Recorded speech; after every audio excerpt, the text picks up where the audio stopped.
നമ്മുടെ എല്ലാവരുടെയും ഫേവറേറ്റ് ആണല്ലോ മസാല ദോശ. അപ്പോൾ ഇന്ന് നല്ലൊരു മസാല ദോശയുടെ റെസിപ്പി തന്നെ നോക്കാം. അപ്പോൾ വീഡിയോസൊക്കെ ഇഷ്ടമാവുകയാണെങ്കിൽ ഒന്ന് സപ്പോർട്ട് ചെയ്യണേ. അപ്പോൾ വേഗം തന്നെ റെസിപ്പിയിലോട്ട് പോവാം. ആദ്യം തന്നെ നമുക്കിതിലോട്ട് വേണ്ട മസാല ഒന്ന് റെഡിയാക്കിയിട്ട് എടുക്കാം.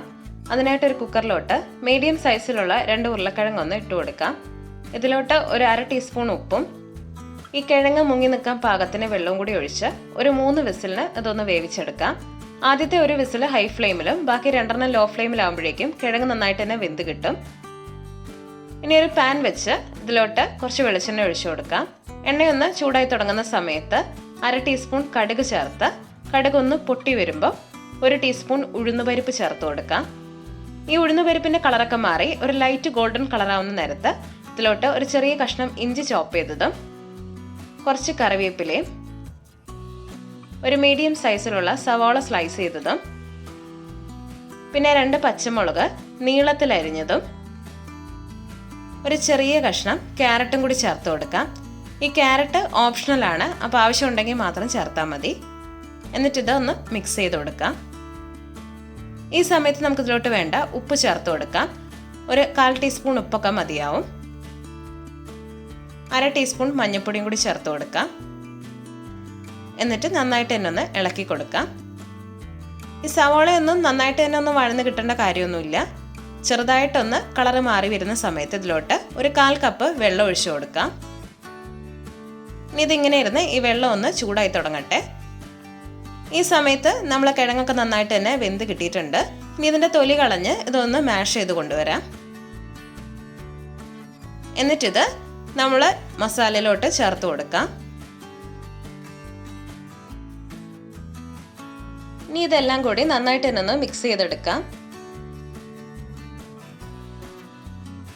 നമ്മൾ മുന്നേ കിഴങ്ങ് വേവിക്കുന്ന സമയത്ത് ഉപ്പ് ചേർത്തത് കാരണം പിന്നീട് കുറച്ച് ഉപ്പേ ചേർത്തിട്ടുള്ളൂ.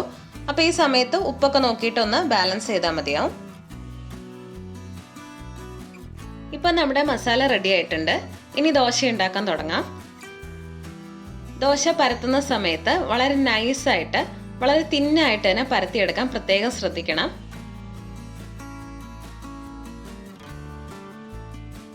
ഇനി ഇതിലോട്ട് കുറച്ച് നെയ്യോ അല്ലെങ്കിൽ ഓയിലോ ഒഴിച്ചു കൊടുക്കാം. ഞാനിപ്പോൾ ഇവിടെ നെയ്യാണ് കേട്ടോ ചേർത്തത്. ഈ നെയ്യോ ഓയിലോ ചേർത്ത് കഴിഞ്ഞ് ഒരു കുറച്ച് നേരം കഴിയുമ്പോഴേക്കും ദോശയൊക്കെ നന്നായിട്ട് തന്നെ ഒന്ന് മുരിഞ്ഞു തുടങ്ങും. എന്നിട്ട് ഇതിൻ്റെ കളറൊക്കെ മാറി ഒരു ലൈറ്റ് ഗോൾഡൻ കളറാവുന്ന നേരത്ത് നമ്മൾ റെഡിയാക്കി വെച്ചേക്കുന്ന മസാല ഇതിൻ്റെ ഒരു സെൻറ്ററിലായിട്ട് ഒന്ന് വെച്ച് കൊടുക്കാം. എന്നിട്ട് ഇതൊന്ന് ചെറുതായിട്ട് തന്നെ ഒന്ന് പരത്തി വെച്ച് കൊടുക്കാം. എന്നിട്ട് നമുക്ക് ഇഷ്ടമുള്ള ഷേപ്പിൽ ഇതൊന്ന് മടക്കിയെടുക്കാം. ഞാനിപ്പോൾ ഇവിടെ ഒരു ട്രയാങ്കിൾ ഷേപ്പിലാണ് എടുക്കുന്നത്. അപ്പോൾ നിങ്ങൾക്ക് ഇഷ്ടമുള്ള ഷേപ്പിൽ മടക്കിയെടുത്താൽ മതി.